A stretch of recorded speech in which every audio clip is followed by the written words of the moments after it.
This is the third episode of Isolated, where we take a piece of a story and separate it from its source material and see what we can take away from it. The episode for this week is going to be a Fairly Odd Parents episode. For those of you who don't know what Fairly Odd Parents is, it's basically this cartoon for children about this kid who doesn't really have many friends, but he gets gifted these fairy godparents that grant him any wish he ever wants. And this specific episode is called A Wish Too Far, and it basically shows the problem with romanticizing things that we don't have and how that can be counterintuitive to ourselves. So the episode starts with Timmy, our main character, sitting on the bus. He's basically just wondering why the girl he likes just doesn't seem to give him any attention, and his friends tell him that the reason why is because they're losers and they're not popular. So Trixie happens to be the most popular girl in school, and it just so happens that the main character likes this girl. So she always comes on the bus and he always makes room for her, but she just walks by him and doesn't even know his name. So he's like, the fuck is going on? You know what I mean? Like, I'm doing all this and it's not working. The point is that, you know, he's just not cool.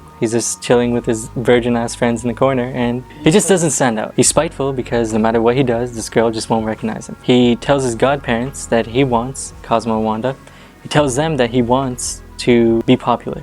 So he's like, he wishes for all the things that he thinks will make him popular. Good teeth, apparently gold chains make you popular. I don't know, Ray-Ban shades or some shit. He's dripping, Gucci down to the toes. Apparently that works. And Trixie starts fucking with him. Starts, you know, talking to him and all this other shit. He pushes his friends away. So he starts to distance himself from his friends because they're not popular, they're not cool. They're like what he used to be.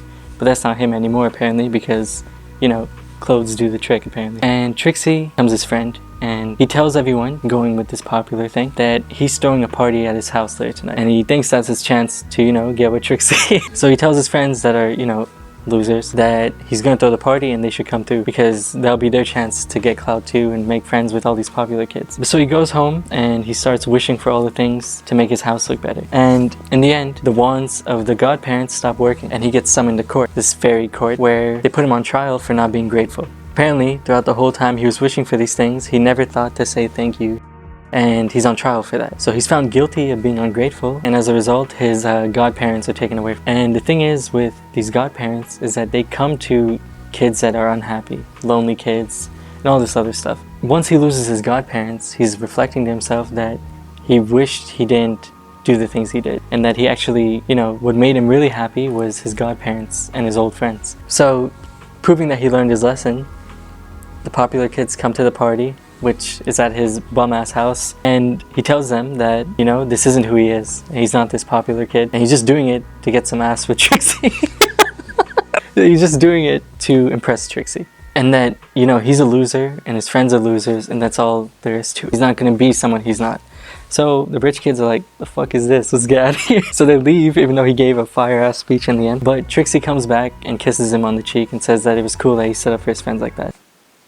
This shit doesn't make sense. But apparently, the gods, these fairies, were watching him to see, you know, if he was going to learn his lesson. And in him learning his lesson, they give him back his godparents. So the episode ends. And the point of this whole episode is that we tend to romanticize the things we want, thinking that it is what's going to make us happy. In Harry Potter, there's this concept called the Mirror of Erised, which basically shows someone what they want most. Harry looks at it, he looks in the mirror and he sees what he wants and what would make him happy. And in the end of the story, he gets what he wants and he becomes happy. Now, to draw a parallel between that and this, Timmy thinks this girl is gonna make him happy. That if once he gets this girl, you know, he's just got everything. Then once he gets her, he lost the things that he had before. And that's actually what made him unhappy. It's that he was always trying to think, you know, maybe this will make me happy, or maybe that will make me happy. But in the end, it's what he has all along that makes him happy. So that's the parallel. It's in one situation, Harry has this goal and this want, and that's what does make him happy in the end. Timmy has this goal and this want, and then once he gets it,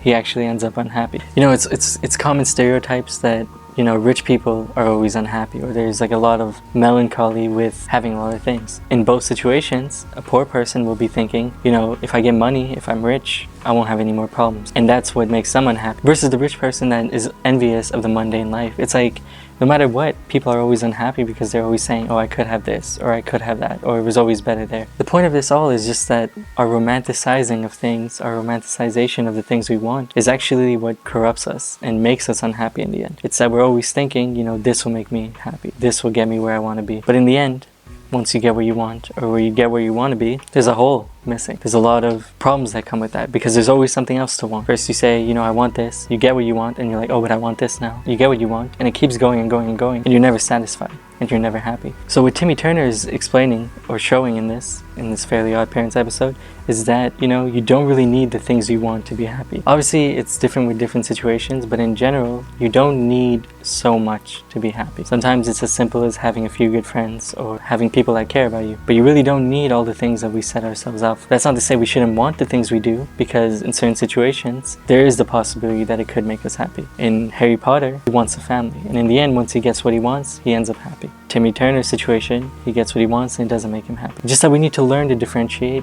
what's actually valuable and what isn't. And once we understand that, we'll understand what we need to set ourselves out to eventually be happy. Though it's like a children's cartoon and you think, you know, it's just a children's cartoon, there's still a bigger picture that you can take away from it. So when you isolate these things from their material and you take it for what it is, there's a lot you can understand and there's a lot you can take away from it. So the moral of the story is just that romanticizing is not a good thing. The more we romanticize, the more we set ourselves up for failure when we actually get what it is that we're after.